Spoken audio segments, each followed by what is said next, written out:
Welcome to the United Faithful, a single for every Manchester United fan. Today we are joined with 4 Manchester United fans basically. The first one is Arnav. Arnav has been following Manchester United since 2002 and he is a sports management professional. And उसके बाद है हमारे साथ तेजस्वी वर्मा.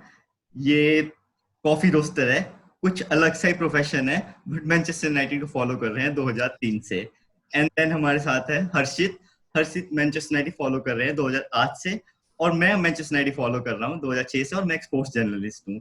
और इस show का नाम है द यूनाइटेड फेथफुल, जहां हम बात करेंगे एवरीथिंग अबाउट मैनचेस्टर यूनाइटेड, जो कि होगा review, preview, match prediction, tactical analysis, एक फैन अप्रोच के साथ, जो कि इस गेम को ब्यूटीफुल बनाता है. और एक ट्रू स्पिरिट पे जब हम फैन साथ में जुड़ते हैं, चिट चैट करते हैं, तो कुछ आउटकम्स आते हैं, हमारे इमोशंस आते हैं.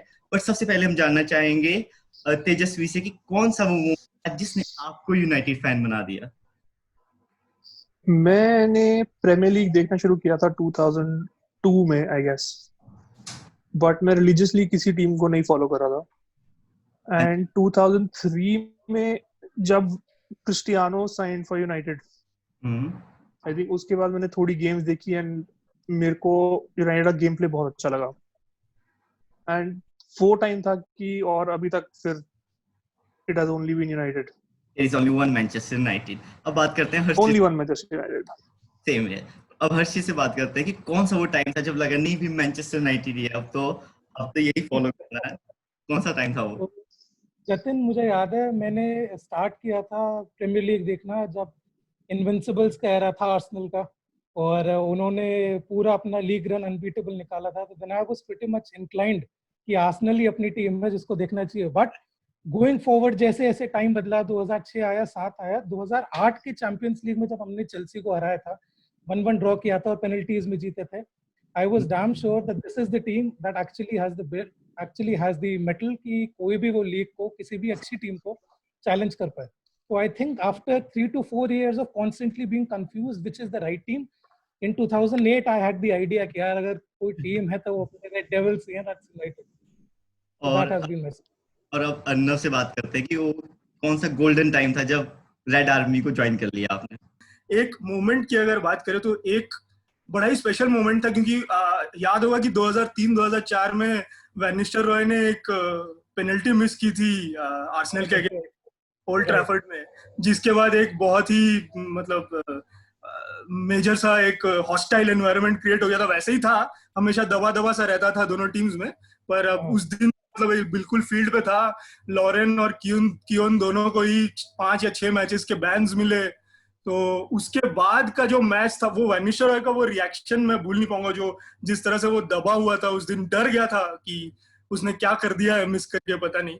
तो उसके बाद अगले मैच में ऐसे मतलब पता नहीं क्यों यूनाइटेड का फेट के साथ एक बहुत बड़ा लिंक रहा है. तो अब 50वां मैच अपने अनबीटन रन का खेलने के लिए ओल्ड ट्रैफर्ड आना पड़ा. तो 2004-2005 का वो एक मोमेंट मैं कभी नहीं भूलूंगा, जब वहीं रूनी को कैम्बेल ने स्ट्रेटफोर्ड एंड के सामने गिराया और वो पेनल्टी मिली, और फिर वैन निस्टेलरॉय पेनल्टी पे थे, और उस गोल को स्कोर करने के बाद जो वो दौड़ के जाके जो उसने कॉर्नर फ्लैग पे सेलिब्रेट किया था, जो उसमें वो भी रोया था. और आई थिंक कि जितने यूनाइटेड फेथफुल्स थे उस समय सब रोए होंगे. वो आई डोंट थिंक उस मोमेंट के बाद यू कैन लुक बैक, क्योंकि वो beating the unbeatables, so called Invincibles, वो एक मोमेंट अनबीटेबल था.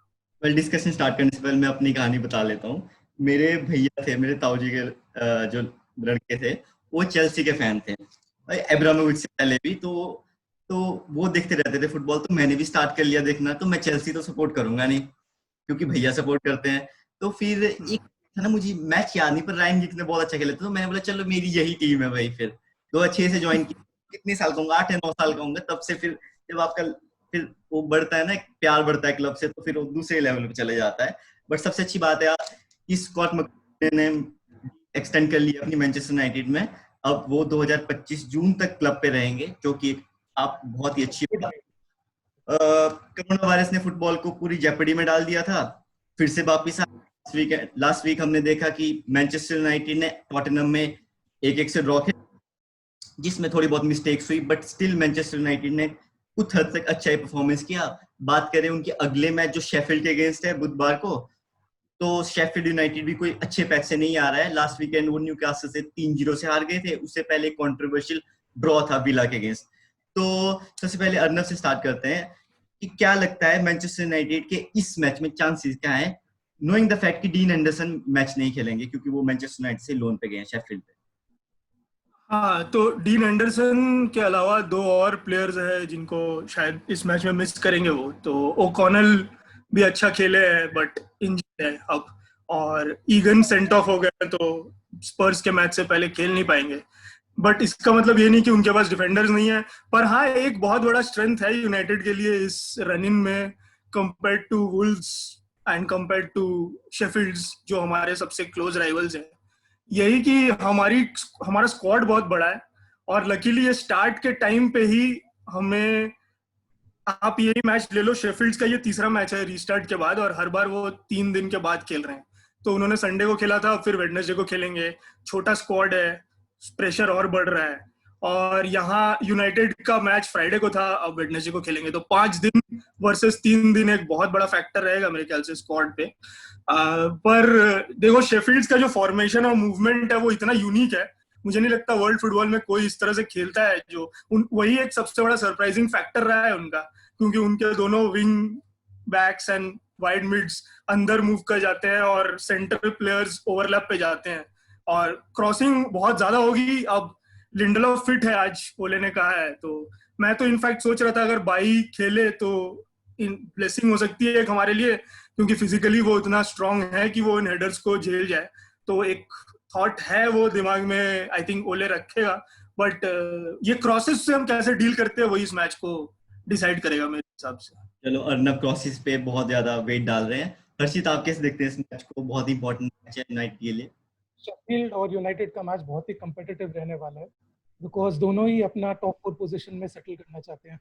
एंड मेरे पर्सपेक्टिव से शेफील्ड के पास एक फायर पावर है। They have got McBurnie, they have got Sharp playing up front, right? So वहां पे हमें पता है कि एक टैक्टिकल एनफोर्समेंट शेफील्ड के पास है, लेकिन आज अर्नब हैज मेंशन कि डिफेंस की प्राउडेस उनकी इतनी ज्यादा स्ट्रांग नहीं है। और वहां पे फिर जहां पे यूनाइटेड की बात आती है तो हमें पता है ब्रूनो और मर्क्यूरियल जोड़ी है हमारे पास अभी, फर्नांडिस की और पॉग्बा की। So I think that is going to be making all the difference. But Sheffield actually can pose a real threat to us, and they have got the quality. Defense maybe they have got Lundstrom, so I think it will be quite an open match. I suppose United will win 2-1. दे गया है अभी हमारा, it's like an old wine these days I think. तो हम उससे एक error फिर से एक्सपेक्ट कर सकते हैं, learning from the past mistakes. But I guess this result will see United go 2-1 up. चलो तेजस्वी, आप भी बताइए कि क्या होगी मैनचेस्टर यूनाइटेड की अप्रोच शेफील्ड के अगेंस्ट। मेरे ख्याल से सबसे बड़ा जो सेटबैक शेफील्ड को है वो है डीन हेंडरसन ना होना, because he is a very very strong backbone उनके डिफेंस लाइन की और गोल कंसीड ना करने की। And on the other hand, जिस हिसाब से हमारे स्ट्राइकर्स और हमारे फॉरवर्ड्स जो link up play specially Bruno और पॉग्बा देखना सारे चाहते हैं, तो मेरे हिसाब से यूनाइटेड सिर्फ काउंटर अटैक पे नहीं खेलेगा, पूरी गेम में अटैक करेगा। एंड आई थिंक शेफील्ड के पास डिफेंसिवली अभी थोड़ा प्रॉब्लम रहेगा अगेंस्ट यूनाइटेड। सो मेरे हिसाब से आई थिंक यूनाइटेड 2-0 निकालना चाहिए, और डेहिया से ब्लंडर 2 गेम्स में तो नहीं देखे होते हुए back to back. So I am hoping कि वो इस गेम में ब्लंडर ना करे। मिस्टेक शायद कर सकता है बट ब्लंडर नहीं करेगा। आउलर ना हो भैया, आउलर नहीं हो। मूसेट मैं ये कहूंगा, मूसेट को उन्होंने फिट रखा है मूसेट को, तो आई थिंक उसने दोनों ही मैचेस स्टार्ट नहीं किया, और मूसेट ने एक बहुत ही बढ़िया गोल मारा था यूनाइटेड के अगेंस्ट में शेफील्ड में, आपको याद होगा। डेहिया वहां पर भी बिल्कुल बीट हो, इतना कुछ इतनी डिस्टेंस से इतना आसानी से डेहिया को बीट करते हुए हमने शायद ही किसी और फॉरवर्ड को देखा है। तो अब मूसेट इस मैच में अगर फिर वो साइकोलॉजिकली प्रेशर बना सकते हैं, तो डेफिनेटली मैं अग्री हर्षित से कि उनका अटैक काफी स्ट्रांग अभी भी, डिफेंस थोड़ा लड़खड़ा है, पर हमें अटैक को झेलना पड़ेगा। स्पेल्स मूसट बहुत खूसट है बाबा, मूसट बहुत खूसट है, एक गोल तो हो सकता है। चलो बात ढेया की हो बट आई रही है थिंक हम डिफेंसिवली बहुत ज्यादा स्ट्रॉन्ग, मतलब स्पेशली 5 सब्स्टिट्यूशन होने के बाद हमारा डिफेंस अब हम थोड़ा झेल सकते हैं उसको। Ample backup. लिंडलॉफ है, बाइल है, स्पेल्स होंगे, मैगवायर। लगातार अटैक नहीं होगा, आई एम श्योर स्पेल्स होंगे, हम ही ज्यादातर रखेंगे, पर वो स्पेल झेलने पड़ेंगे शायद। 4 या 5 अटैक होंगे, उनमें बिल्कुल। कंसीड नहीं करना है, वही मेन टारगेट होना चाहिए। वो 4-5 अटैक, क्योंकि स्पर्स ने भी 1 या 2 ही ढंग के अटैक किए हैं, प्रॉब्ली 3, तो उसमें से 1 गोल हो गया है, तो वो लैप्स ऑफ कंसंट्रेशन से बचना पड़ेगा, वो डेहिया का हो या मैगवायर का, किसी का भी। और मुझे तो अर्नब पर्सनली लगता है कि स्पर्स के अगेंस्ट तो हमें टीम प्ले पता था कि कैसा होने वाला है, बिकॉज मोरिन्यो का पता है काउंटर अटैकिंग में किसी तरह फोर्स करना अपना गोल। लेकिन शेफील्ड का गेम मेरे लिए बहुत इंपॉर्टेंट इसलिए है जिससे कि हमें ओले की मेंटालिटी समझ आए एग्जैक्टली वो आगे के गेम्स को कैसे अप्रोच करने वाला है, बिकॉज पिक्चर इतना टाइट होने वाला है आज के गेम के लिए, और it's very important that we start that one good win against Sheffield beginning from tomorrow. चलो ओले की बात कर रहे हैं, तो ओले के सबसे अच्छे अस्त्र जो स्टार्टिंग से बोल सकते हैं कि भी डाविड है ही थे, पर आजकल थोड़े अच्छे नहीं लग रहे हैं। रिसेंटली रॉय कीन ने, जब मैनचेस्टर यूनाइटेड का ड्रॉ हो गया तो 1-1 से, तो रॉय कीन ने बहुत ही ब्लास्ट किया था एक चैनल पे। तो आप क्या लगता है कि डाविड है की जो सिचुएशन जा रही है, लास्ट साल याद करेंगे स्पर्स के अगेंस्ट एट वेम्बली, कितना सही परफॉर्मेंस था, मतलब सब बोल रहे थे कि आर्सेनल का डेजा वू हो गया वो। बट अब जैसे जा रहे हैं, बात भी कर रहे हैं कि डीन एंडरसन बहुत अच्छा कर रहे हैं, जो कि शेफील्ड पे ही लोन पे है मैनचेस्टर यूनाइटेड से। बात ये भी हो रही है कि वो चेल्सी या स्पर्स भी ज्वाइन कर सकते हैं, अगर पूरा वो नहीं मिला कि नहीं भी अब वीक इन वीक आउट आप ढैया को रिप्लेस कर रहे हो, प्लस मेरो भी है आपके पास, तो कैसे देखते हैं कि डाविड है का फ्यूचर है मैनचेस्टर यूनाइटेड में, और हमें उनको मोर देन एम्पल बैकअप करना चाहिए, क्योंकि जब कोई परफॉर्म नहीं कर रहा था तो वही परफॉर्म कर रहे थे। तो हर्षित आपसे स्टार्ट करते हैं, आपको क्या लगता है इसमें? जतिन, मुझे पर्सनली लगता है this is the great Manchester United, right, and there are no chance कि हम एक भी लैप्स कर पाए, and that is the classic situation जो अभी देहा की हो रखी है। I think he has not lost that touch, he has not lost that quality. It's just that कि एक छोटी सी मिस्टेक भी हमारे मैमथ क्लब के लिए बहुत बड़ा एक साइन बनती है, which can actually take the entire past history go into pieces. तो इस सिचुएशन में बोलूंगा कि although we are looking for a new signing really soon, and I think that would be the right approach, एक हमें नया signing अपने पीछे रखना ही चाहिए। पर्सनली मैं ज्यादा सपोर्ट में नहीं हूँ जो हमारी बेंच है उनको लेके, लेकिन Henderson would be a great option, and I don't want to rule out De Gea at least for this season, because I think he is got the spark, और अगर कोई हमें बचाएगा तो वो ग्रेट डे है ही है, this can not be ruled out. सारे गोल दे आने हमारे बचाएंगे, एक डिफेंस की प्रायोरिटी दे मेंटेन करता है, and I can still have my bets in him. हाँ, जो फिल जोन्स को संभाल सकते हैं वो किसी को भी संभाल सकते हैं। तो अर्नब आपका क्या इस बारे में? मुझे लगता है कि उस गोल में एक गोल को लेके काफी ज्यादा सोचा जा रहा है, और मतलब देखिए एक बहुत ही डिफिकल्ट, एक ट्रिकी सिचुएशन है यूनाइटेड के लिए अभी, क्योंकि डीन एंडरसन ने अभी तक एक पूरा सीजन भी नहीं खेला है शेफील्ड्स के लिए, और शेफील्ड्स एक अंडरडॉग टीम है, तो अंडरडॉग टीम के लिए परफॉर्म करना और एक फेवरेट टीम के लिए परफॉर्म करना, और वो भी दुनिया की सबसे बड़ी टीम्स में से आने वाली एक टीम के लिए, प्रॉब्ली दुनिया की सबसे बड़ी टीम के लिए परफॉर्म करना बहुत ही डिफिकल्ट है। तो और अभी तक उसको यूरोप का मौका भी नहीं मिला। शेफील्ड्स अगर टॉप 4 मिस भी करते, जो मैं जानता हूँ वो करेंगे, जो मैं चाहता हूँ वो करें, तो अगर वो मिस भी करे तो वो यूरोपा खेलेंगे, जो कि एक बहुत ही अच्छा एक्सपोजर हो सकता है डीन के लिए। और मैं तो कहूंगा अगर डहिया के बारे में सोचना ही है हमें, तो अगर उसको कंपटीशन देना ही है तो इतना लंबा सोचने की जरूरत नहीं है। अगर हमें 16 मैच में ही जज करना है आने वाले, अब हमारे 15 मैच बच गए आई थिंक यूरोपा के, अगर हम एंड तक जाते हैं और एफए कप के एंड तक जाते हैं, तो 15 मैच में हम अभी तक रोमेरो को कप्स देते आए हैं और डेया को प्रीमियर लीग देते आए हैं। मैं तो ये कहूंगा कि मैं क्यों ना रोमेरो को कुछ लीग मैचेस भी दूं, क्योंकि लास्ट 10 मैचेस अगर आप देखेंगे तो उसमें उसके 9 क्लीन शीट्स हैं। तो एक गोल उसने खाया था, वो भी एक लॉन्ग बॉल था, क्लब ब्रूज के गोलकीपर ने हॉइक किया था और सेंटर बैक्स हमारे डील नहीं कर पाए थे, तो वो उसमें रोमेरो की कोई भी गलती नहीं है मेरे हिसाब से। तो वो अगर वो 10 गेम में 9 क्लीन शीट्स रख सकता है, और ऐसा नहीं है कि यूनाइटेड उसमें गोल नहीं मारी है उनके मैचेस में, तो बिल्डअप प्ले में भी उसका बड़ा हाथ रहा है। तो आई थिंक मार्क ऑगडन ने अभी रिसेंटली एक बहुत अच्छी इंटरव्यू में कहा था कि there style is pulling us back, you know. बड़ा इंटरेस्टिंग टेक था कि डेया कभी भी अपना गोल लाइन नहीं छोड़ते हैं। वो एक ओल्ड फैशन गोलकीपर है जो पहले गोल लाइन को प्रोटेक्ट करने की कोशिश करते हैं। तो आजकल जमाना आ गया है स्वीपर कीपर्स का। हर बड़ी टीम का कीपर स्वीपर होता है, तो वो बेसिकली एक 11वां आउटफील्ड प्लेयर बन के खेलता है। तो डिफेंस लाइन पूरी ऊपर पुशअप कर जाती है।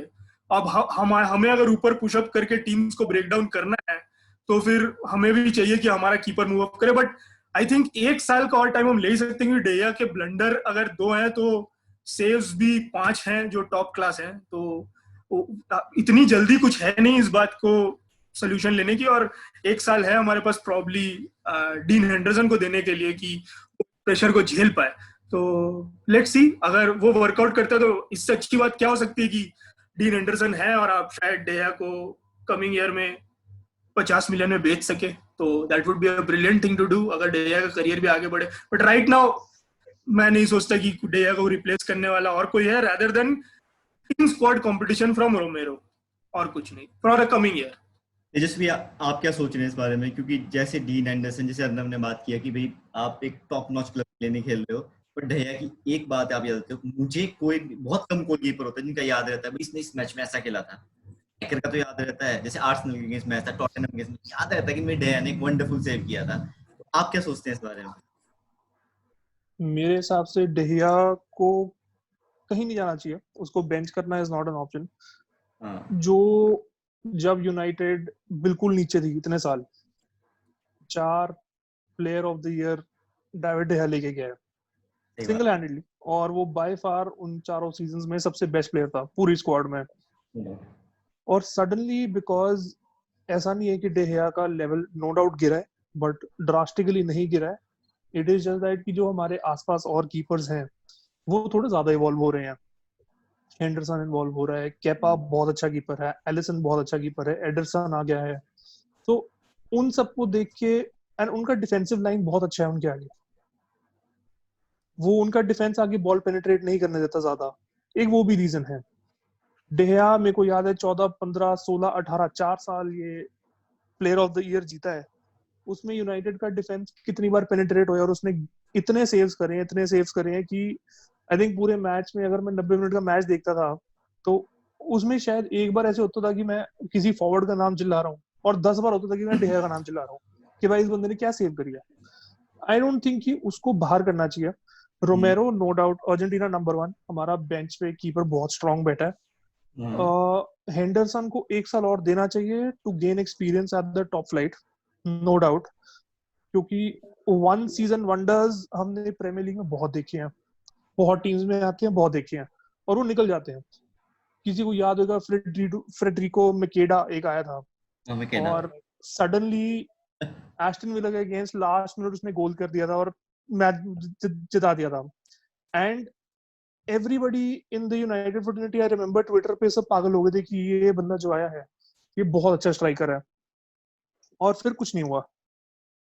तो 1 सीजन वंडर्स बहुत आते हैं। आई थिंक लॉन्गर रन अगर हमें देखना है, स्पेशली यूनाइटेड की कीपर साइड से हम देखें, तो पहले श्माइकल, फिर वैंडरसार, बार्थेस भी अपने टाइम पे बहुत अच्छे कीपर थे, and then following with De Gea. I think जो नेक्स्ट कीपर आना चाहिए, मेरे हिसाब से रोमेरो उस लेवल पे नहीं है, नो डाउट वो कीपर बहुत अच्छे हैं, बट मेरे हिसाब से अगर कोई सक्सेसर डेहिया का आएगा तो वो डीन हेंडरसन ही होना चाहिए। बट उसको अभी 1 साल का, आई थिंक 1 सीजन वेट करना चाहिए उसके लिए, और डेहिया पे अपना हमें बना के रखना चाहिए। रॉय किंग की जो बात थी वो एक एटीट्यूड का क्वेश्चन था। वो it was not about the mistake on the day, but it was more about the attitude कि एक सेंटर बैक इतनी आसानी से, एक इंटरनेशनल लेवल सेंटर बैक इतनी आसानी से बीट कैसे हो सकता है। तो और वो ड्रेसिंग में एक्सेप्टेबल होना चाहिए। It's not about the fans. हमारे लिए डेहिया आज भी उतना ही अच्छा है जितना पहले था, आई गेस।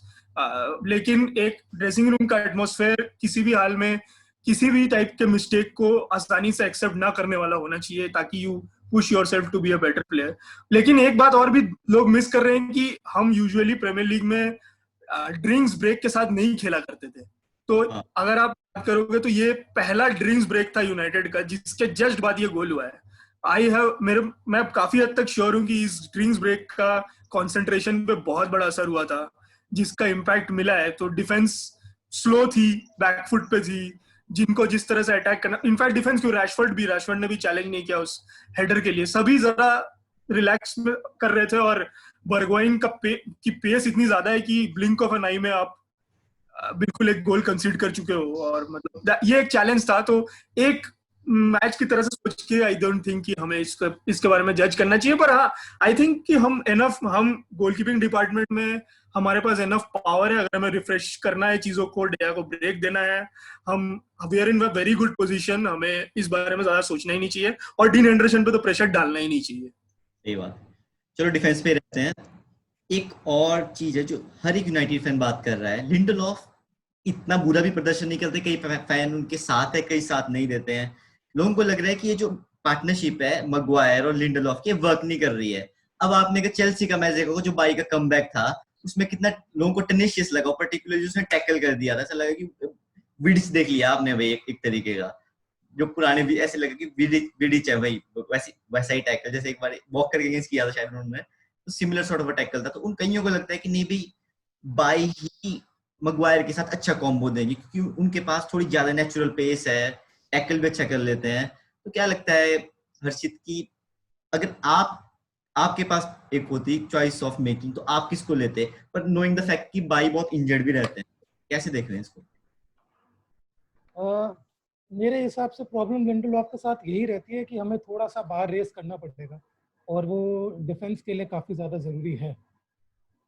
सैडली अगर हम सेंटर बैक की बात करें तो हमारे पास ज़्यादा ऑप्शंस नहीं है बेंच पे, and we are left with Bailly and Lindelof, right.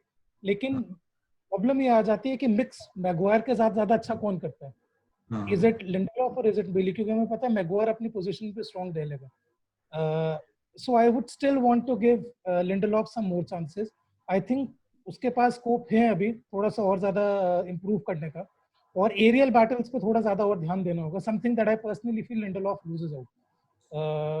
फिर मैं उस टाइम पे फिर से नहीं जाना चाहता जब स्मॉलिंग और जोन्स पे हमें रिलाई करना पड़ता था और उम्मीदें हम हार जाते थे, and we can see a new partnership building up. So I think Lindelof is still my man to go with Maguire for the time being. Arnav, आप कैसे देखते हैं इस चीज को कि बाई साथ जाना चाहिए या फिर लिंडलॉफ को ही रखना चाहिए? मैं ये सोचता हूँ कि मैं 50-60 मिलियन का एक डिफेंडर लेने की जगह मेरे लिए फर्स्ट ऑप्शन ये होगा कि मैं 50-60 मिलियन में किसी एक ऐसे केमिकल रिएक्शन का क्रिएशन करूं जिससे मैं बाई और लिंडलॉफ को मिला दूं और एक डिफेंडर मिल जाए मुझे क्योंकि लिंडलॉफ की प्रोफेशनलिज्म पे मुझे कोई बहुत ही, मुझे लगता है one of the most professional players है। एक लेवल ऑफ परफॉर्मेंस लिंडलॉफ से हमेशा मिलता है। 7.5 आउट ऑफ 10 लिंडलॉफ आपको हमेशा देता रहेगा, वो कोई भी लेवल ऑफ कंपटीशन हो। लेकिन ऑफ कोर्स बेचारे के पास उस लेवल का पेस नहीं है जो प्रीमियर लीग में जरूरी है जनरली। बट अगर मैगवायर थोड़ा और फास्ट होते तो शायद ये भी छुप जाता और it would have been a stronger partnership. But Maguire भी स्लो है तो ये और ज्यादा दिखने लग जाता है। तो अगर बाई फिट रह सके और एक लेवल ऑफ, पता नहीं फर्स्ट सीजन में बाई तो बड़े ही बैलेंस्ड सेंटर बैक थे, पर सेकंड सीजन के बाद से उनकी गेम जितनी बुरी हुई नहीं। आई डोंट थिंक उनका गेम खराब हुआ है, बट उनका मेंटल सेटअप बड़ा बिखरा बिखरा सा लगता है मुझे। वो किसी भी वक्त एक बड़ी rash, he always looks one rash tackle away from being Saint of, you know, मतलब हमेशा at any point of time he is of balance. लेकिन जब वो परफॉर्म करते हैं तो डेफिनेटली मतलब प्रीमियर लीग के शायद ही कुछ ऐसे डिफेंडर्स होंगे जो उनकी लेवल ऑफ परफॉर्मेंस रेप्लिकेट कर सकते हैं। ऑनेस्टली आज की डेट में बहुत ही कम ऐसे डिफेंडर्स है। मे बी वैन डाइक को हटा दे और लैपोर्ट को हटा दे तो शायद ओनली के इक्वल पेस है, और उसके अलावा कोई भी मुझे दिखता नहीं है जो उस लेवल पे आपको रेप्लिकेट करके दे सकता है। बट अनफॉर्चुनेट सिचुएशन है। मैं कहूंगा कि अगर बाई फिट है और if he is fit enough for a run, not for 2-3 games and फिर आपको फिर से उसे हटाना पड़े। इफ यू रियली थिंक, आपके पास बहुत सारे स्पोर्ट्स साइंटिस्ट हैं, आप जाइए और ये पता करिए कि वो 3 गेम खेल सकता है या नहीं। अगर खेल सकता है तो उसको एक रन दीजिए। आई एम वेरी श्योर कि रिजल्ट्स में बड़ा ही डिफरेंस आएगा, एक बड़ा ही कंपोजर आएगा। हमारे सेंटर डिफेंसिव मिडफील्ड पे जो प्रेशर आ रहा है वो भी कम हो जाएगा, क्योंकि बाई बॉल लेके भी बहुत अच्छा आगे बढ़ते हैं, वो भी एक बहुत अच्छी क्वालिटी है उनकी। तो बाई डेफिनेटली, लेकिन फिर लिंडलॉफ और बाई का मिक्सचर मैं वो लेना पसंद करूंगा। पता नहीं मिक्सचर तो कैसे बनाएगी। तो तेजस्वी आप क्या देखते, कौन सा, बाई या लिंडलॉफ? मेरे मैं अर्नब से काफी हद तक अग्री करूंगा इस बात पे कि अगर 50-60 मिलियन हो तो नया डिफेंडर पे ना खर्चते हुए आई थिंक इन दोनों को एक बार ट्राई देना चाहिए। बाई मेरे हिसाब से जितनी पेस उनमें है वो यूनाइटेड के डिफेंस में भी रिक्वायर्ड है, जितनी स्ट्रेंथ है जितनी पेस है, अटैक बनाते हैं वो साथ में, बट इनकंसिस्टेंसी और इंजरी प्रोन बहुत ज्यादा है और उसकी वजह से टीम में बैलेंस नहीं बन पाता। वो 3 गेम अच्छी खेलते हैं, उसके बाद लिंडलॉफ वापस आ जाता है, फिर लिंडलॉफ को सेटल होने में कभी कभी हमें लगता है कि टाइम लगता है। वो 2 गेम अच्छी परफॉर्मेंस नहीं करता, उसके बाद 3 गेम में बहुत अच्छी परफॉर्मेंस करता है, मैगवायर को भी छोड़ता है एक टाइम पे। सो बड़ी ट्रिकी सिचुएशन है आई थिंक जो इस साल का प्री सीजन होने वाला है विद मैगवायर बीइंग देयर। तो उसमें बहुत हमें एक आइडिया लगेगा कि मैगवायर की पार्टनरशिप दोनों में से किसके साथ ज्यादा बेटर जा रही है। और ये प्री सीजन हमें हमारे को ये बता देगा कि बिकॉज दोनों प्लेयर ऐसे नहीं है कि जो फर्स्ट टीम में ना खेल पाए, दोनों फर्स्ट टीम डिजर्व करते हैं अपने तरीके से। तो इन दोनों में से कोई बेंच भी जाएगा तो वो बेंच को स्ट्रांग ही करेगा, वीक नहीं करेगा डिफेंसिव डिपार्टमेंट में। तो आई थिंक प्री सीजन में हमें देखना पड़ेगा कि ये पार्टनरशिप कैसी आएगी।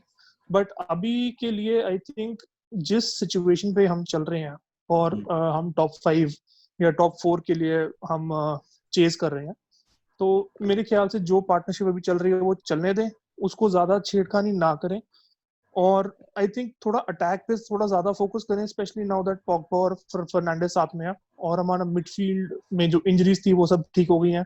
और आई थिंक हमें वो लिवरपूल के उस सीजन की तरफ चले जाना चाहिए कि गोल खाते रहे बट करते ज्यादा रहे, तो हम गेम जीत जाएंगे।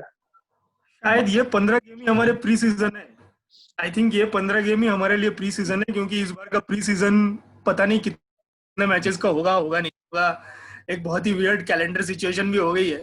तो ये 10-15 जितने भी गेम हमारे पास हैं, हमें अगर हम बिलीव करते हैं, अगर ओले बिलीव करता है मेरे हिसाब से, तो अगर इधर लिंडलॉफ को बैक करो या बाई को बैक करो फर्स्ट चॉइस के लिए, लेकिन फिर इन 15 गेमों में उनको प्रॉपर बैकिंग देनी पड़ेगी।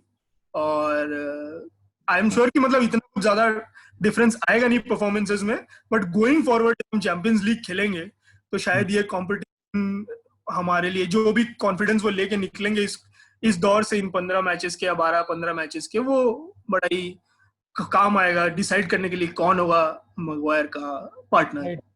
May be Lindelof next face भी ले ले, बट एक बात लिंडलॉफ की याद करनी पड़ेगी, हडर्सफील्ड के केस उनका बड़ा खराब मैच किया था जोसे मोरिन्यो के अंदर।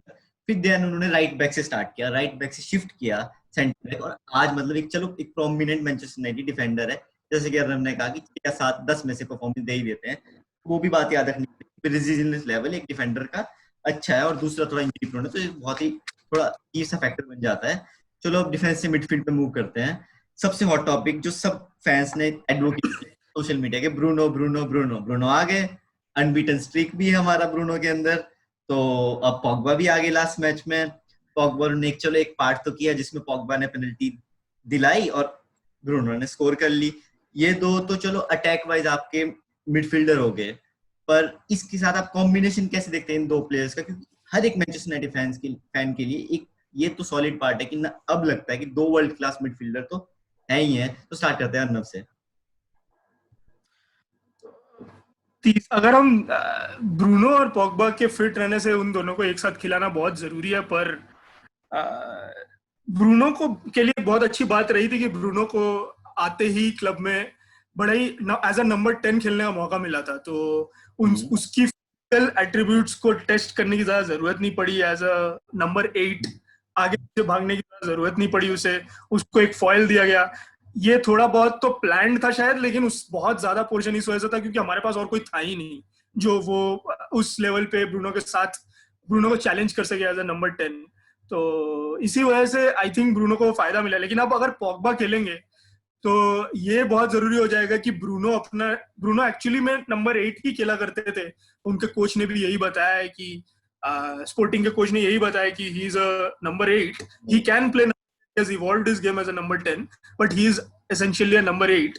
So if he can continue playing as a number 8 तो पॉग्बा को बहुत अच्छी फ्रीडम मिलेगी, एक फ्री रोल मिलेगा जिसकी पॉग्बा को बहुत जरूरत है अब, क्योंकि एक Pogba in 5 moments of the game can create 5 clear cut chances. I don't think कि प्रीमियर लीग या वर्ल्ड फुटबॉल में ऐसे कि कुछ खास मिडफील्डर्स अब बचे हैं, मतलब जब से इनिएस्टा वगैरह चले गए तो ऐसे कोई मिडफील्डर है नहीं जो इस लेवल पे चांसेस क्रिएट कर सकते हैं at such a regular basis, in such a regular basis.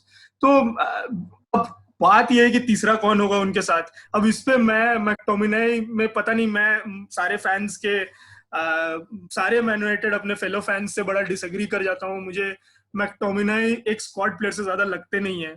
In the long run भी मुझे वो स्क्वाड प्लेयर की तरह ही दिखते हैं। तो इसका मतलब ये नहीं कि वो इंपॉर्टेंट नहीं है, स्क्वाड प्लेयर की बहुत ज्यादा इंपॉर्टेंस होती है, स्पेशली एक यूरोप प्लेइंग टीम के लिए। मुझे भी लगता है कि हमें एक सेंट्रल डिफेंसिव मिडफील्डर की जरूरत है। आज ही अभी थोड़ी देर पहले हमारे इस डिस्कशन से पहले ये न्यूज आई है कि लेस्टर सिटी ने एक फी अग्री कर लिया है विथ विलियम कार्वालियो। तो अगर ऐसा है तो मैं बड़े ही गौर से देखूंगा कि कहीं एनडीडी मूव तो नहीं कर रहे, और अगर एनडीडी मूव कर रहे हैं तो ये मेरे लिए बड़ा इंटरेस्टिंग हो जाएगा ये ट्रांसफर विंडो, क्योंकि एक डिफेंसिव मिडफील्डर जो सिर्फ और सिर्फ ही just plays the role of a sitter, वो आगे जाने के बारे में सोचता ही नहीं है। और इससे ये होता है कि आपके फुल बैक्स को थोड़ी फ्रीडम मिलती है, वो सोच सकते हैं। मैं मानता हूँ कि हमारे फुल बैक्स बहुत ज्यादा फॉरवर्ड थिंकिंग है नहीं, पर अगर उसको डेवलप भी करना है, क्योंकि सारे फुल बैक्स हमारे यंग ही है, वो डैलो हो, वन बिसाका हो, लूक शॉ हो या विलियम्स हो, सब की गेम अभी इवॉल्विंग स्टेज पे है। अगर उनको वो फ्रीडम दी जाए तो वो भी बहुत ही स्ट्रॉन्ग अटैकर्स बन सकते हैं। तो फिलहाल मुझे एक सिटर की जरूरत रहेगी, और मैं तो एक बहुत ही डिफरेंट फॉर्मेशन देखता हूँ अगर इस टीम के साथ खेलना है तो मैं तो सोचता हूँ कि मैं एक 4-2-2 फॉर्मेशन, करंट टीम के हिसाब से 4-2-2-2 फॉर्मेशन पे जाऊं, जिससे मेरे front 2 forwards Rashford Martial wide move करें और ब्रूनो और पॉग्बा अंदर भाग सके रन मारते हुए बॉल के साथ, और उनके पीछे 2 मिडफील्डर्स, वो शायद फ्रेड और स्कॉट हो या मैटिच और फ्रेड हो या फिर मैटिच और स्कॉट हो। ये कॉम्बिनेशन पे उनको फ्रीडम मिलेगी, फुल बैक भी वहां पे जा सकते हैं, मेरे फॉरवर्ड्स भी वाइड से अटैक कर सकते हैं, क्योंकि देखिए दोनों ही वाइड अटैकर्स हैं। मार्शल को हम पकड़ के फॉरवर्ड बना रहे हैं, बट वो एक प्रॉपर वाइड अटैकर है, वो राइट विंग हो या लेफ्ट विंग हो। तो ये सच्चाई है, हमें एक फॉरवर्ड की जरूरत पड़ेगी, आज नहीं तो कल। तो लेकिन फिलहाल हमको उनके स्ट्रेंथ्स पे जाना चाहिए, और ब्रूनो पोग्बा को फ्री गोल पे अटैक करने का मौका मिलना चाहिए, भले वो शॉट्स ऑन टारगेट हो या रन थ्रू हो to get in headers. Pogba headers भी बहुत बढ़िया ले सकते हैं बॉक्स में। तो मैं उनको फ्रीडम देने के बारे में सोचूंगा, चाहे क्यों ना मुझे 2 डिफेंसिव मिडफील्डर उन दोनों के पीछे बिठाने पड़े और गेम को बदलना पड़े अपना। उनको जितनी, जैसे लिवरपूल ने ट्रेंट अलेक्जेंडर आर्नल्ड और रॉबर्टसन को फ्रीडम दी है, उसके लिए 3 बड़े ही स्ट्रिंजेंट मिडफील्डर्स खिलाते हैं वो, जिनका फॉरवर्ड गोइंग कुछ खास है नहीं, ज्यादा से ज्यादा क्रॉसेस है। तो लेकिन वो करते हैं क्योंकि उनके सबसे ज्यादा गोल अलेक्जेंडर आर्नल्ड से आते हैं, सबसे ज्यादा गोल रॉबर्टसन के थ्रू आते हैं। तो हमें भी उसी तरह से अपने बेस्ट प्लेयर्स को फ्रीडम देनी पड़ेगी। अब उसके लिए हमें जिस तरह से भी फॉर्मेशन चेंज करना पड़े, बिकॉज अनफॉर्चुनेटली अभी हमारा कोई भी डिफेंसिव मिडफील्डर ऐसा नहीं है जो अपने ही दम पे डिफेंस को मार्शल कर सके, और हमारे 2 सेंटर बैक जिनको लेके हम ऑलरेडी एक डाउटफुल डिस्कशन कर चुके हैं, उनको एक स्क्रीनिंग दे सके। तो आई थिंक फॉर्मेशन चेंज करने की जरूरत है, और एक नहीं, मिडफील्ड सपोर्ट की बात करूंगा इन दोनों मिडफील्डर्स के साथ। जस्ट आप क्या मानते हैं कि कौन सा मिडफील्ड कॉम्बिनेशन रहेगा जो हेल्प करेगा दोनों को? मेरे हिसाब से स्कॉट ने तो नई डील साइन कर लिया टिल 2025, और मैं उनको काफी हाईली रेट करता हूँ।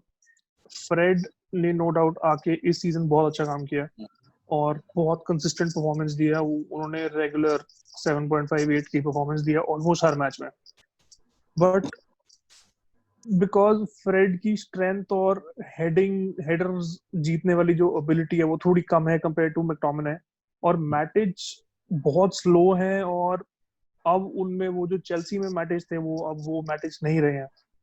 सो मेरे ख्याल से मैकटोमिनाई को अब चांस देना चाहिए रेगुलर बेसिस पे विद ब्रूनो एंड पोग्बा, और हमें उस पोजीशन पे अगर हमने किसी वर्ल्ड क्लास प्लेयर को साइन करते हैं तो उसका मतलब ये है कि जिसमें हम अभी बिलीव शो कर रहे हैं उसको बेंच पे बिठाने वाला हिसाब हो जाएगा। हमने 2025 तक जिसको साइन किया है उसमें पोटेंशियल बहुत है, और बहुत कुछ गेम्स में मैकटोमिनाई ने बहुत अच्छा परफॉर्मेंस भी दिया है। उनकी पासिंग अच्छी है, स्ट्रेंथ बहुत अच्छी है, पेस है, हेडर्स विन करते हैं, फॉरवर्ड पासेस बहुत अच्छे करते हैं। तो मेरे हिसाब से I think Bruno and Pogba can switch between number 10, जैसे रैशफोर्ड और मार्शियल फ्रंट शिफ्ट करते हैं विद इन गेम्स। और आई थिंक उनका थर्ड जो मिडफील्डर हमारा होना चाहिए दैट शुड बी मैकटोमिनाई।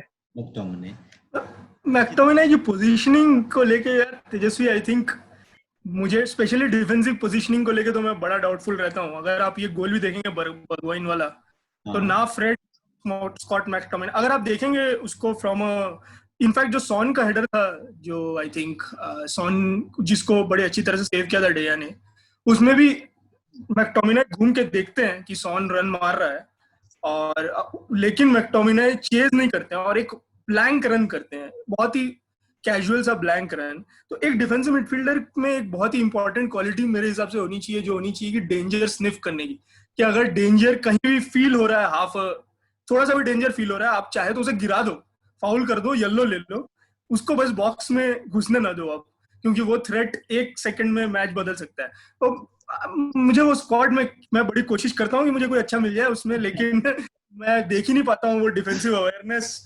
वो इनफैक्ट आई थिंक कि वो एक बहुत ही, उसका पैशन उनको चलाता है, तो उनका पैशन उनको पुश कर रहा है कि वो और ज्यादा रन्स मारे। But as a defensive midfielder उनकी अवेयरनेस तो मुझे अभी भी क्वेश्चन है। मे बी वो आगे चल के अपने आप को बदले, इसीलिए मैं स्क्वाड में रखना चाहूंगा उनको हमेशा ही, लेकिन डाउट है मुझे बड़ा ही ज्यादा कि वो किस तरह से इस यूनाइटेड के लेवल पे एक्चुअली डिलीवर भी कर सकते हैं। इनफैक्ट मुझे आई डोंट नो कि कितनी टीम्स स्कॉट को लेना चाहेगी अगर उनको छोड़ा जाए तो, that is another thing I will put in. Arshid, आप क्या सोचते हैं इस बारे में? स्कॉट मैकटोमिनाई कौन है भैया जो साथ देगा इन दोनों का?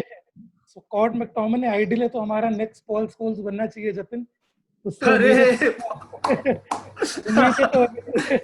उम्मीदें तो ऐसे बांध रखी है हमने अपने मैकटोमिनाई से। एंड जो अभी न्यूज़ पता चली है 2025 तक की, इट्स आइडियली वेरी रिफ्रेशिंग।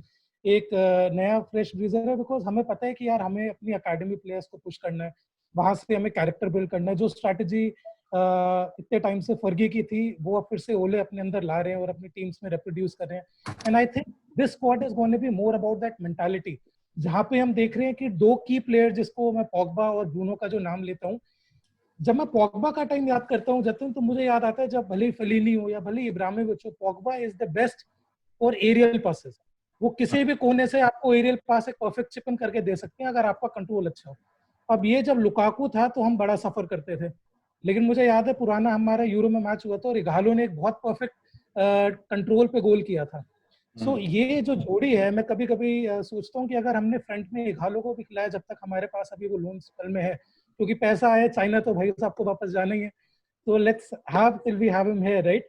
और पॉगबा की एरियल पासेस और फर्नांडिस का जो मर्क्यूरियल नेचर है, मुझे उसमें कहीं ना कहीं थोड़ी थोड़ी झलक आती है अपने पुराने मेसी की, जहाँ पे वो कुछ ना कुछ क्रिएटिव बनना चाहते थे, right.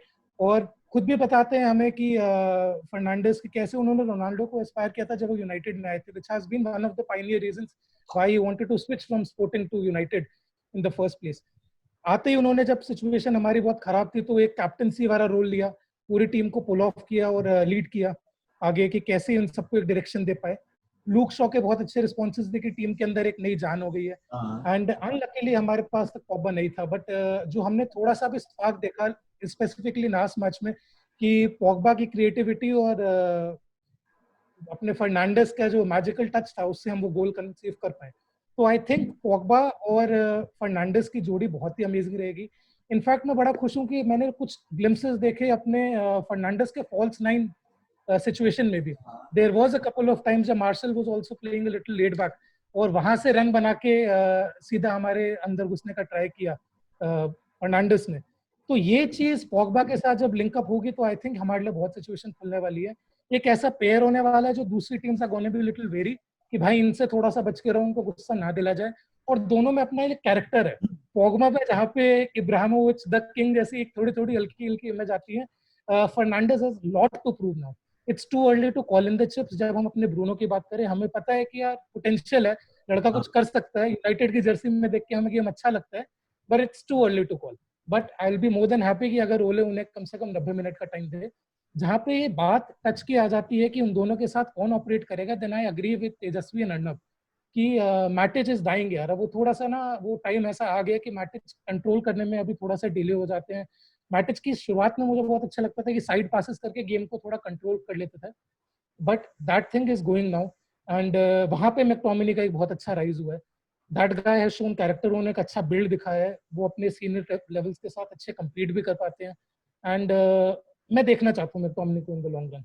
I think as a defender I don't want to have उस पोजीशन पे, लेकिन I would want to sign a CDM जहाँ पे ब्रूनो और अपना पोग्बा एक अच्छी सिचुएशन बना रहे हो, तो एक हमारे पास वर्सेटाइल एक्सपीरियंस डिफेंडर का होना सीडीएम पोजीशन पे बहुत जरूरी है, और वो अभी थोड़ा सा मिस कर रहा है। चलो अगर ऑप्शन देखे तो एनडीडी और थॉमस पार्टी भी है, बट अगर आप उनको देखते हो ना तो एक चीज बड़ी नजर से गौर से देखना कि ना वो दोनों बॉल लूज कर जाते हैं कई बार। अब चलो हमारे पास बेन बिसाका है तो रिवर्ट कर लेगा, बट कभी वो नहीं हुआ राइट वे पे, डेलो खेल रहा है सपोज करो, तो आप मैटिच के साथ एक चक्कर है ना, वो बॉल लूज नहीं करता है, बॉल लूज करता है तो स्लो कम है, रिवर्ट नहीं। फर्नांडिनो के पास क्या, बॉल लूज करेगा इमीडिएटली ले लेगा बॉल, और रिजिलियंस है बॉल लेने की। पर अगर एनडीडी और थॉमस पार्टी आते हैं तो मुझे लगता है कि एक काम तो करना पड़ेगा कि रिजिलियंस लेवल कैसे बढ़ाए उनका। ऑफ कोर्स जब फर्नांडिनो मैनचेस्टर सिटी में एकदम से तो वो भी इतना सही नहीं हो गया, बट लास्ट सीजन भी देखो अगर आप, तो वो बॉल खींच लेता था दूर से। अब चलो रॉड्री के आने के बाद थोड़ी सिचुएशन चेंज हुई है, बट मेरा तो ये मानना है कि अगर आप साइन भी करें तो 3-4 बार सोचें कि भाई बंदा लूज तो नहीं कर रहा है, क्योंकि एनडीटी बड़ी जल्दी लूज कर जाता है बॉल। चलो नेक्स्ट उस पे जाते हैं कि जो टॉप 4 रेस है, टॉप 5 बैटल, अगर सिटी का बैन होता है तो ऑफ कोर्स टॉप 5 से भी आप क्वालिफाई हो जाओगे चैंपियंस लीग के लिए। वोल्व्स हैं, लेस्टर भी हैं, चेल्सी है, शेफील्ड भी है प्रोबेबली, देन मैनचेस्टर यूनाइटेड, स्पर्स, आर्सेनल तो खैर बाहर ही लग रहे हैं पूरे सिस्टम से ही। एक टॉप 4 बैटल को आप कैसे देखते हैं अर्नब, कि मैनचेस्टर यूनाइटेड के पास चांस है कि फिनिश कर सके इनसाइड टॉप 4? टॉप 5 तो चलो बाद में सोचने वाली बात है। मेरे हिसाब से बेस्ट प्लेस टीम तो यूनाइटेड ही है फिलहाल, considering the run of fixtures. Wolves बड़ा इंटरेस्टिंग रन है उनका भी। वुल्व्स और हमारा आई गेस बहुत ही सिमिलर है। मैं बैंक कर रहा था कि आर्सेनल थोड़ा बेहतर खेलेंगे, क्योंकि वुल्व्स का एक एक्स्ट्रा मैच है आर्सेनल के अगेंस्ट, एक जो हमारे दूसरे मैचेस से हायर प्रोफाइल का है। बाकी तो एक्चुअली ऑलमोस्ट कैंसल्ड आउट है। तो आर्सेनल अगर उस दिन मूड में हुए, क्योंकि आर्सेनल तो आजकल मूड से ही खेलते हैं, हमारे साथ मूड में तो हमें हरा दिया। अब उनका मूड होगा तो वो उस दिन अच्छा खेलेंगे शायद। मुझे तो ऐसा दिखता है, मैं तो ये भी कहूंगा कि शायद अभी लेस्टर के ड्रॉप आउट करने के चांसेस काफी ज्यादा है, क्योंकि उनके फिक्सचर्स काफी डिफिकल्ट है, जिसमें हम भी हैं, चेल्सी भी है, सिटी भी है और लिवरपूल भी है। तो बहुत ही डिफिकल्ट सेट ऑफ फिक्सचर्स आ रहे हैं लेस्टर के लिए। लेस्टर चेल्सी दोनों ही ट्रबल में हो सकते हैं, लेकिन चेल्सी की टीम अभी बहुत स्ट्रांग दिखी है, तो प्रॉब्ली चेल्सी और यूनाइटेड ही फिनिश करेंगे टॉप 4 में। लेस्टर मिस आउट करे मेरे हिसाब से, जितना भी रोमांटिक सुनने में हो ये लेस्टर का मिस आउट करना, but it is a real possibility मेरे हिसाब से। Leicester could drop out. लगती तो हर्षित, आप क्या सोचते हैं इसके बारे में? I think I clearly agree with Arnab there. अगर मैं अपने अपकमिंग फिक्सचर्स देखूं यूनाइटेड के, तो हमारे पास काफ़ी अच्छा रन है। हमारे पास अच्छी बात है कि हमने अपने टॉप 6 टॉप 4 के साथ ऑलरेडी फर्स्ट सीजन में कंप्लीट कर लिया है, और हमारे पास कोई मेजर चैलेंजेस नहीं है जो हम फेस करने वाले हैं। तो I definitely see United in the top 4 position. दूसरा जो मैं टॉप 3 और टॉप 4 में हमेशा स्विच करूंगा वो चेल्सी में है। इधर we could be finishing at 4th और इधर it could be Chelsea, because Chelsea का भी अभी आने वाला रन काफी अच्छा है, और हमने एक रिसर्जेंस भी देखे उनके नए मैनेजर के अंदर, एक नया स्पार्क है, एक नया पेस है। एंड चेल्सी अपनी पोजीशन बहुत जल्दी से नहीं हारने वाली। लेस्टर ऑल्दो अभी एक बहुत हैंडसम सिचुएशन पे बैठी है पॉइंट्स टेबल पे, but that's absolutely true. Leicester को अभी बहुत मेजर टीम्स के साथ कंपीट करना है, और वहां से मुझे लगता है वो अपने वैल्यूएबल पॉइंट्स लूज करेगी। बुल्स की सिचुएशन बहुत अच्छी है, मैं देखना चाहता हूँ कि ऐसे उनका वो क्या बनता है, और तीनों मुझे प्लेयर्स काफी अच्छे भी लगते हैं। एक्चुअली भी उनके पास जिमेनेज हैं जो अपने स्कोर करके इसको क्लियर आउट करेंगे, but it's going to be little difficult for Wolves to finish in the top 4। बाकी अगर मैं बात करूं, स्पर्स काफी नीचे है, आर्सेनल तो बिल्कुल ही, गनर्स तो बिल्कुल गोला बन के बाहर ही जा चुके हैं ऐसा लगता है आजकल। जब से एमिरेट्स का एफए कप खत्म हुआ है ना, तब से आर्सेनल की तो बात ही बंद हो गई है। तो बड़ा दुख होता है आर्सेनल को देख के, बड़ा दुख होता है यार। Being a United fan, Arsenal को देख के बड़ा बुरा लगता है। हम वो ट्रेडिशनल प्रीमियर लीग के कंपटीटर्स थे, और अब देखते हैं जब कि डेविड लुइस खेल रहा है उस आर्सेनल टीम के लिए जिसने किसी जमाने में मतलब मार्टिन कियोन और सोल कैम्बल जैसे डिफेंडर खेला करते थे, टोनी एडम्स जैसा बंदा हुआ करता था। ऐसा ग्राफ कैसे भी नहीं जा रहा अभी। आप कैसे देखते हैं इसको, टॉप 4 बैटल को? तो मेरे हिसाब से चेल्सी जैसे खेल रही है और लैम्पार्ड ने जिस हिसाब से चेल्सी को आगे बढ़ाया है इतने यंगस्टर्स के साथ, उनकी गेम बहुत स्ट्रांग है और आई थिंक वो बहुत ज्यादा पॉइंट्स आगे नहीं ड्रॉप करेंगे। ये हमारा run of fixtures comparatively to other top fours तो बहुत इजी है और मेरा मानना है कि अगर हम इनमें से भी कोई पॉइंट ड्रॉप कर दें तो हम टॉप 4 डिजर्व नहीं करते हैं। दो हमें टॉप 5 में आने की चैंपियंस लीग क्वालिफिकेशन मिल जाएगी, बट मेरे हिसाब से लेस्टर जैसे खेलती है वो थोड़ी कंसिस्टेंसी उनमें आ गई है एंड वार्डी जब स्कोरिंग पे उतरते हैं तो फिर उनको रोकना बहुत मुश्किल है। तो एक बार मैडिसन और वार्डी की पार्टनरशिप अगर एक बार चलनी शुरू होगी तो फिर किसी भी टीम को पीछे कर देंगे। So I think Leicester third finish करेगा। Fourth is a very tricky situation between us and Chelsea, but I strongly feel कि जिस हिसाब से हमारा रन है हमें फोर्थ फिनिश करना चाहिए। एंड वुल्व्स बहुत अच्छा खेल रहे हैं, शेफील्ड बहुत अच्छा खेल रहे हैं। शेफील्ड वुल्व्स की गेम मेरे को करंटली बहुत अच्छी लग रही है, स्पेशली जिस हिसाब से राइट से ट्रायोरे आगे जा रहे हैं तो उनको बहुत अच्छी टीम बनाई है और हिमेनेज जिस फॉर्म में खेल रहे हैं, मतलब मैंने कभी सोचा नहीं था कि फैंटेसी लीग में मैं हिमेनेज और ट्रायोरे जैसे प्लेयर्स कभी भी सोचूंगा। तीनों ही छाए हुए, बिल्कुल बिल्कुल। तो मैं तो कहता हूँ यार टॉप 4 के बारे में, मैं टॉप 5 को अपना रूट बनाने की जगह मैं कहता हूँ यूनाइटेड जीत के भी आएगी, पर आएगी जरूर। बात एक भी है कि चेल्सी को मैनचेस्टर सिटी के अगेंस्ट भी खेलना है, अभी हाल फिलहाल में ही खेलेंगे। क्योंकि मैनचेस्टर सिटी भी ट्रेडिशनली 3 पॉइंट तो लूज करेंगे नहीं ना इतनी आसानी से, तो वो भी बात हो सकती है। चलो अब ट्रांसफर टॉक्स पे जाते हैं, बट ट्रांसफर टॉक स्टार्ट करने से पहले एक बात बता देते हैं कि ये तो थोड़ा क्रिस्पी वाला ट्रांसफर टॉक होगा, बट इसका फुल वर्जन भी थोड़े दिनों में करेंगे जिसमें फुल ट्रांसफर की बात होगी। तो ये जो यूनाइटेड का 2020 समर ट्रांसफर मार्केट, पंडित आप एक्सपर्ट फाइनेंशियल एक्सपर्ट्स भी इस बार जोड़ लो, क्योंकि जिस हिसाब से कोरोना वायरस का जो फाइनेंशियल क्राइसिस आए हैं, बोल रहे हैं कि मैनचेस्टर यूनाइटेड के पास इतना बजट है जितना बाकी क्लब्स अफोर्ड नहीं कर सकते even at the highest level. उस हिसाब से आप ट्रांसफर मार्केट को कैसे देखते हो? कौन प्रायोरिटी है आपके प्लेसेस की? अर्नब से स्टार्ट करते हैं, कौन सा प्लेस लगता है आपको जहां सबसे ज्यादा जोर देना चाहिए? सांचो डील को के बारे में नहीं बात करें तो बेहतर है, क्योंकि वो तो आई थिंक होना ही है। अब वो कितने पैसे में होगा और कब तक होगा ये तो सिर्फ एड वुडवर्ड बता सकते हैं, और मुझे तो लगता है कि ये ट्रांसफर हम अक्टूबर 5 तक का डेडलाइन दिया गया है क्लब्स को, तो ये अक्टूबर 5 को ही फाइनलाइज होगा। तो मैं तब तक के लिए उस ट्रांसफर के बारे में सोचना नहीं चाहता, क्योंकि उससे डिप्रेशन ही बढ़ेगा और कुछ नहीं होगा। तो उसके अलावा मुझे मेरे हिसाब से प्रोबेबली मैं ऊपर मकेनो को बड़े ही ध्यान से देखूंगा, क्योंकि उनका 60 मिलियन यूरो का रिलीज क्लॉज है, तो बड़ा इंटरेस्टिंग है कंसिडरिंग कि वो सिर्फ 21 साल के हैं। और उसके अलावा मेरे ख्याल से एनडीडी पे मैं इंटरेस्टेड रहूंगा, बट जैक ग्रिलिश हमेशा ही रहेंगे हमारे टॉक्स में। प्रॉब्लम है कि एक बड़ी इंटरेस्टिंग टॉपिक को हमने एक्चुअली भुला दिया था। हम कुछ दिनों तक बड़े परेशान थे, लेकिन हम उसके आगे बढ़ गए, वो था पॉग्बा का जाना। हमें लगा कि अब पॉग्बा नहीं जाएंगे क्योंकि इतना बड़ा कोविड का इम्पैक्ट हुआ है कि कोई पॉग्बा को अफोर्ड नहीं कर सकता, पर तभी यूएफए ने आके एक बड़ा इंटरेस्टिंग सा रूल चेंज बताया और ये कहा कि 2020-21 की सीजन एंड तक फीफा फेयर प्ले के रूल्स अप्लाई नहीं होंगे। तो आज की डेट में आप खर्च कर सकते हैं और आपके पास 1 साल है रेवेन्यू वापस बनाने के लिए, जो रियल मैड्रिड के लिए अब चैलेंज नहीं होना चाहिए। तो अगर मैड्रिड एम्बापे को चेस करेंगे या पॉग्बा को, इन दोनों में से मुझे तो लगता है कि पॉग्बा ही उन्हें ज्यादा आसानी से मिल सकता है, ज्यादा आसान रेट पे, ज्यादा कम एक अफोर्डेबल रेट पे मिल सकता है।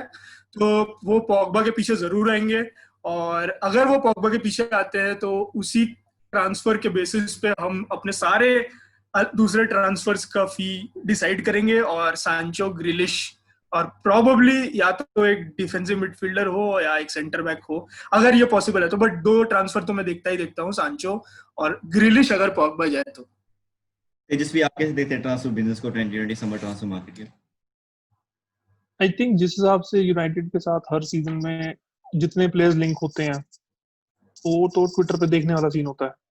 और मैं रिसेंटली कहीं पढ़ रहा था कि जेम्स मैडिसन का ट्रांसफर की प्रोबेबिलिटी कहीं पे बहुत हाई दिखाई गई है 2-3 जगहों पे कि वो यूनाइटेड आएंगे। और ग्रीलिश भी उसमें काफी हाईली रेटेड है। अगर पॉगबा जाते हैं तो लास्ट ईयर की बात है कि बहुत बात उछली थी कि मिलिंकोविच सैविच की तरफ यूनाइटेड का बहुत ध्यान जा रहा है और वो उसके बाद कुछ उस पे बना नहीं। आई थिंक यूनाइटेड के पास जिस हिसाब से बजट है उनको थोड़ा एक्स्ट्रा स्प्लर्ज करना कोई ज्यादा बड़ी बात नहीं है अगर कोई टॉप क्लास प्लेयर मिल रहा है तो। और डिफेंस स्ट्रॉन्ग करना बहुत जरूरी है। आई थिंक 3 या 4 साइनिंग्स आने वाली हैं इस ट्रांसफर विंडो में। एक डिफेंडर गारंटीड आएगा। स्ट्राइकर पे मेरे को लगता नहीं है ज्यादा कुछ करेंगे बिकॉज ग्रीनवुड इनके पास है, रैशफोर्ड है, मार्शियल है और इगालो अभी तक आगे तक है ही है थोड़े टाइम के लिए। तो आई थिंक हमारा स्ट्राइक फोर्स थोड़ा बेटर है जितना हमें लगता है। थोड़ा एक्सपीरियंस कम है बट एक्सपीरियंस गेन कर लेंगे। तो आई थिंक डिफेंसिव मिडफील्डर जैसे अर्नब ने कहा और एक सेंटर बैक तो डेफिनेटली आएगा। और आई थिंक मिडफील्ड में ये थोड़ा सा स्ट्रॉन्ग करेंगे in terms of an attacking player जो 8 या 10 खेल पाए। सो मेरे हिसाब से Maddison should be a good option अगर हम उस मिडफील्डर पे जाना चाहते हैं तो। So probably definitely a defender और defensive midfielder and an attacking midfielder if not a striker. आप कैसे देखते हैं इस ट्रांसफर पॉलिसी, मतलब जो यूनाइटेड जैसे कर रहा है?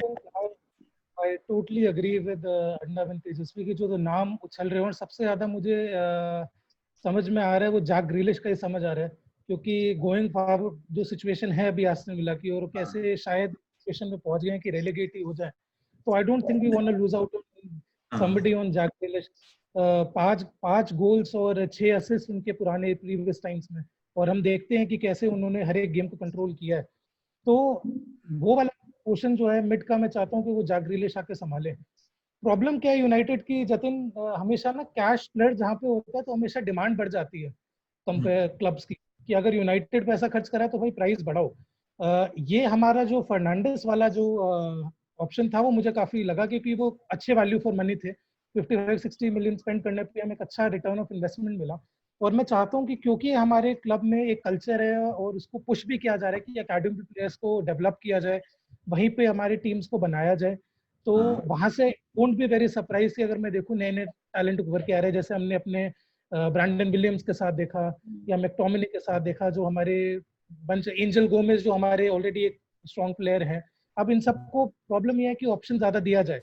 अब इस टाइम पे मुझे लगता है कि अगर एक चीज को साइन किया जाए वो अपना जेम्स मैडिसन ही रहेंगे अगर सिचुएशन लगी और हमारे बजट में हो रहा, क्योंकि वहां पे भी लेस्टर ने बोल दिया कि प्राइस को काफी ज्यादा बढ़ा के बोला जाए। तो लेट्स सी इनकी पेयरिंग कैसे रहती है वार्डी की और मैडिसन की। और मैडिसन और ग्रिलिश में से आई थिंक आई डिसाइड कि क्या करना चाहिए। वुडवर्ड पे है लेकिन वी कैन एक्सपेक्ट एक मिडफील्डर तो अपन लेंगे ही जल्दी। ग्रिलिश तो जा रहे हैं। आई एम प्रीटी श्योर ग्रिलिश अगले साल एस्टन विला में तो नहीं होंगे, भले ही एस्टन विला प्रीमियर लीग में रहे या ना रहे। अब it's on United if United can prove to Grealish that we want you. तो Grealish wants United, वो I think that's public now. अब अगर हमें उसको ये दिखाना है कि हमें वो चाहिए, अगर हम ये प्रूव कर पाते हैं तो ग्रिलिश यहाँ होगा, नहीं तो वो हमारे किसी राइवल के पास होगा and that's not going to be good honestly.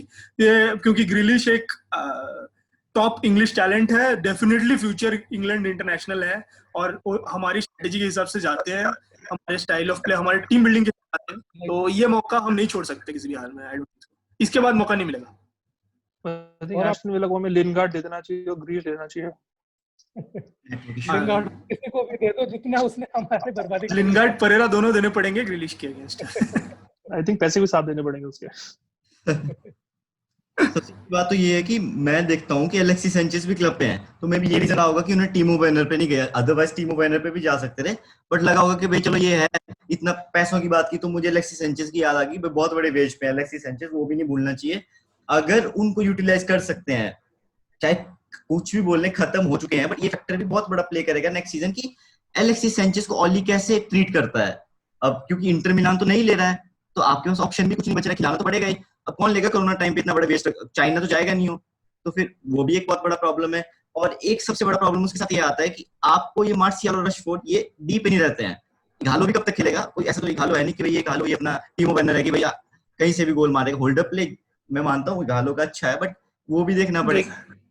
सबसे बड़ी बात है कि देखो वार्नर के केस में क्या है कि वार्नर को हम नहीं ले सकते थे, उसका सिर्फ एक ही कारण है कि हम यूनाइटेड सोशल डिस्टेंसिंग का बहुत ज्यादा पालन कर रही थी और चेल्सी उस दौरान वार्नर को की डील साइन करके आ चुकी थी। जब वुडवर्ड मास्क उतार रहे थे तो मतलब मुझे लगा हालैंड के लिए मैं बड़ा पॉजिटिव था कि चलो एक अच्छा आने वाला है अपने पास। हालैंड ने भी हमें बोला कि नहीं चाहिए यूनाइटेड का साथ, तो ऐसे हम कोई भी जल्दी होने वाली डील हम नहीं कर सकते। मुझे ये लगता है ना कि जब अब देखो बैनर को आपने नहीं लिया, इस साल सबसे बड़ी प्रॉब्लम क्या है, अगर आप देखो हम क्रेडिट ले रहे हैं एरोन वन-बिसाका से भी और डैनियल जेम्स से भी, बहुत बड़ा क्रेडिट हम नहीं दे रहे उनको। मैं देखता हूँ कितनी बार फर्स्ट हाफ देखना कितनी बार उन्हें क्रॉस दिया अंदर, बट ये दोनों क्या करते हैं कि चाहते हैं कि हम बॉल के साथ जाएं। अब आप बॉल के साथ जा रहे हो तो आपको तो चाहिए जो अंदर रहे। घालो को आपने क्यों साइन किया, पता लग गया अभी वो अंदर नहीं रहेगा, होल्ड अप प्ले ही नहीं है।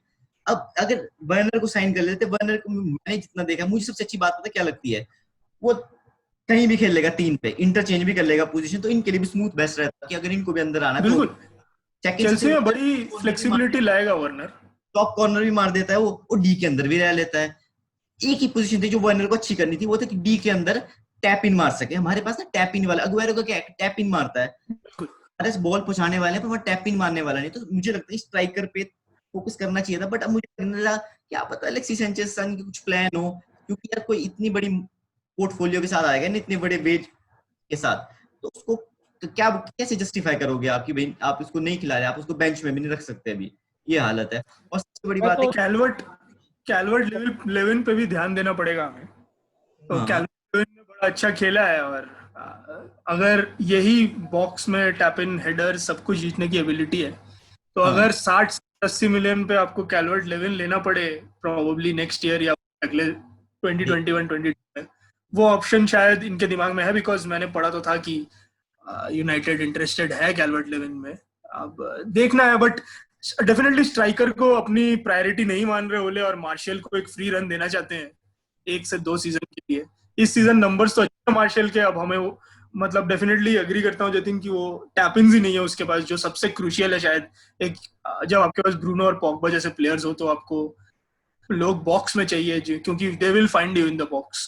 तो वो एक प्रॉब्लम है, लेकिन आई थिंक थोड़ा सा टाइम देना चाहते हैं, so probably 6 months of the next year also to Martial, और उसके बाद जनवरी में we could go in for a striker अगर वो जरूरी है उस टाइम पे। तो क्या पता हैलैंड ही मूव करने को तैयार हो उस दौरान। टाइम हो तो फिर कुछ भी हो सकता है। एक बात और है ना कि अगर मैंने एक मैटिच का सीजन देखा था, जो चेल्सी ने टाइटल जोसे मourinho ने प्रीमियर लीग टाइटल जीता था अपना तीसरा, तो पहले ऐसा था कि मेरे को लगा कि भाई इससे अच्छा तो कोई डिफेंसिव मिडफील्डर ही नहीं देखा, मतलब उसके बाद बर्न आउट हो गया था वो। अगर नेक्स्ट सीजन हम कोई डिफेंसिव मिडफील्डर साइन नहीं करते हैं और ये सोचते हैं कि मैटिच ही खेलेगा week in and week out Premier League में एटलीस्ट, तो फर्स्ट 6 मंथ देखना पड़ेगा कि कंप्लीटली उसकी बॉडी बर्न आउट ना हो जाए, क्योंकि फिर नेक्स्ट 6 मंथ में फिर बोलते हैं ना कि यूनाइटेड फैन की बैग ऑफ सीमेंट हो जाता है वो, तो वो वाली सिचुएशन उसका ध्यान रखना पड़ेगा कि अगर सपोज करो यूनाइटेड 3 नील ऊपर है, 60 मिनट हो गए हैं, इवन अगर उसमें मकटोमनी भी आ जाए ना 30 मिनट के लिए, तो वो भी सही रहेगा। मतलब ये सिचुएशन बड़ी वियर्ड है कि हमको पता नहीं ना कि क्या चाह रहा है एड वुडवर्ड इस समय और कैसे साइन करना है। और चलो भाई ये बात तो है ट्रांसफर बिजनेस की, ट्रांसफर मार्केट की। और अब शेफील्ड आते हैं, आप सबकी मैच प्रेडिक्शन जानना चाहेंगे और थोड़ा टेक्टिकल अप्रोच भी दे देना उस पे। स्टार्टिंग करते हैं। मेरे ख्याल से यूनाइटेड 2-0 जीतेगा गेम, और आई थिंक हमारा थोड़ा अटैकिंग डिस्प्ले थोड़ा ज्यादा दिखेगा इंस्टेड ऑफ काउंटर अटैकिंग। और अगर ब्रूनो और पॉग्बा इकट्ठे स्टार्ट कराता है, specially with James, Rashford, martial, Bruno and Pogba अगर सारे खेल रहे हैं, तो आई थिंक हमारा फोकस अटैक पे ज्यादा रहेगा और काउंटर अटैक पे कम रहेगा। तो आई एम होपिंग, मतलब मेरे को लग रहा है 2-0 होएगा। आई एम होपिंग अगर 3-0 4-0 हो जाए तो एक अच्छा मोमेंटम बन जाएगा हमारे पास आगे आने वाली गेम्स के लिए। अर्शित, आप कैसे देखते हैं इस मैच को, कैसे जाएगा, कौन Manchester United? Jatin I think ये मैच अपना हम 2-1 लेके जाने वाले हैं और मैं पर्सनली चाहूंगा ये मैच में मैं डैन जेम्स की जगह ग्रीनवुड को देखूं, क्योंकि लास्ट मैच जब मैंने देखा तो डैन जेम्स की हमें सबको पता है कितनी अच्छी स्पीड है, कितना पेस है उनके पास, लेकिन जब वो बॉल टैपिंग करनी होती है, क्रॉस देनी होती है, सही बॉल को आगे फॉरवर्ड करने का होता है, वो एक चीज मिसिंग लगी मुझे स्पर्स के अगेंस्ट, और जो बहुत ही ज्यादा इकोनॉमिकल भी होने वाली है गोइंग फॉरवर्ड हमारी अप्रोच कैसी रहेगी गेम्स के लिए। तो हमारे पास राशवर्ड और मार्शल एक परफेक्ट फ्रंट टू पेयर है, लेकिन टॉप 3 में मैं थर्ड पार्टनर अपना ग्रीनवुड को देखना चाहूंगा, और सेंटर में मैं उनकी मर्क्यूरियल जोड़ी को ऑब्वियसली देखना चाहता हूँ कि कैसे पॉग्बा और फर्नांडिस परफॉर्म करते हैं। एंड आई थिंक 2-1 हम ये वाला लेके जाएंगे। एक गोल मैकबर्नी, शार्प, इनकी भी अच्छी अटैकिंग पावर है शेफील्ड की, राइट? सो आई थिंक क्योंकि ये मैच इनके लिए इतना क्रिटिकल है, कहीं ना कहीं से काउंटर अटैकिंग से एक गोल अपना जरूर कर देंगे, बट आई सी एटलीस्ट 1 गोल कि अपना मार्शल मारे और एक गोल अपना फर्नांडिस से है। अर्नव, आपकी प्रेडिक्शन? मुझे लगता है कि फॉर्मेशन में बहुत ज़्यादा डिफरेंस नहीं आएगा और पर्सनल में भी स्टार्टिंग लाइनअप ऑलमोस्ट सिमिलर रहने वाला है इस मैच में। पर शायद इन ऑल लाइकलीहुड एक ही चेंज मैं भी देख रहा हूँ, वो जेम्स की जगह ग्रीनवुड स्टार्ट कर सकते हैं। इनफैक्ट मैं तो कहूँगा जेम्स की जगह मैटा भी स्टार्ट कर सकते हैं, तो क्योंकि एक स्ट्रॉन्ग बैक फोर है, और लेकिन 4-4-2 ही खेलते हैं शेफील्ड्स, तो मिडफील्ड में एक एडवांटेज रहता है 5वें प्लेयर का हमें, और मैटा से अच्छा नहीं होगा गेम खोलने के लिए। तो अगर मैटा इन्वॉल्व हो जाए तो ब्रूनो बॉक्स में घुस सकते हैं, आई थिंक पॉसिबिलिटी है। क्योंकि मुझे लगता है, देखिए जेम्स के बारे में हम एक बात बहुत आसानी से भूल जाते हैं कि उसका फर्स्ट सीजन है और वो चैंपियनशिप से आया हुआ है और बड़ा ही यंग लड़का है। आया तो था शायद ये सोच के कि वो एक रोटेशन बेस पे खेलेगा, और उसको यही प्रॉमिस किया गया होगा कि तुम्हें कुछ इतने मौके मिले तुम उसको यूज करो, पर उसने एक तो अच्छा परफॉर्म भी किया इनिशियल लेवल पे, और हमारे पास ऑप्शंस की भी कमी थी, इंजरीज भी होती रही। तो अब उस आई थिंक उसके इस सीजन के जो भी टारगेट सेट किए होंगे ओले ने, उसने अचीव कर लिया है। अब इसके आगे वो जो भी करे वो बोनस है, ये एक डेवलपमेंटल फेज है उसके लिए भी। उसका पेस बेंच से उतर के एक बहुत डेंजरस पेस हो सकता है, और ग्रीनवुड और वो दोनों अगर बेंच से उठ रहे राइट और लेफ्ट पे, so it's going to be very interesting, क्योंकि मेरे हिसाब से दोनों ही बहुत ही अलग लेवल पे गेम को लेके जा सकते हैं, रैशफोर्ड और प्रॉब्ली मैटास के साथ। एक बहुत ही बड़ा चेंज है दोनों के गेम, चारों प्लेयर्स में बहुत ही different type of game play है। तो मेरे ख्याल से सिर्फ एक चेंज मैं देखता हूँ, बाकी पॉग्बा वैसे ही आएंगे, बिकॉज आई थिंक पॉग्बा भी उतने फिट नहीं है, और प्रोबेबली पॉग्बा का पहला 60 to 70 मिनट्स नॉर्विच के अगेंस्ट में एफए कप में होगा 27th को, तो आई think he will hold him back, क्योंकि 30 मिनट में पॉग्बा क्या कर सकते हैं वो उन्होंने दिखा दिया है। तो 30 minute of Pogba I think is going to be good enough, और I still back Bruno to open this team, Sheffield's team up alone honestly, but हमारे फॉरवर्ड्स को पोजीशन में रहना पड़ेगा और चांसेस लेने पड़ेंगे, सिंपल है।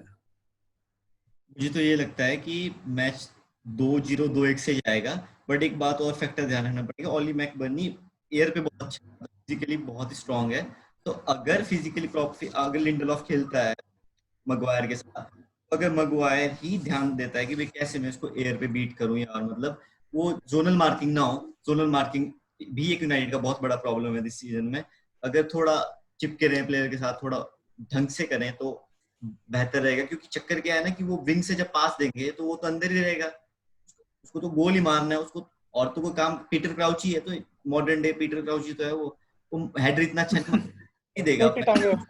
वो भी एक बहुत ही बड़ी वियर्ड सिचुएशन है कि जिस हिसाब से, क्योंकि डया इस बार बीट हो गया, ऐसे कुछ हाउलर हो गया, पैकेडिल्लो हुआ तो चलेगा, हाउलर हो गया तो फिर तो बहुत ही एक वियर्ड सिचुएशन हो जाएगी। फिर से रॉय कीन आएंगे, थोड़ा बहुत बोलेंगे तो फिर वाली बचाएंगे, कहेंगे कि डया बेस्ट गोलकीपर है। चलो हर्षित, अर्नब, तेजस्वी, धन्यवाद ज्वाइन करने के लिए।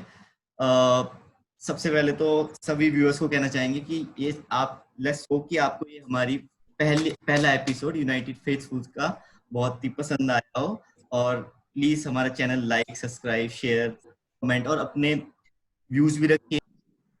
तो thank you very much for joining the stream and have a good day.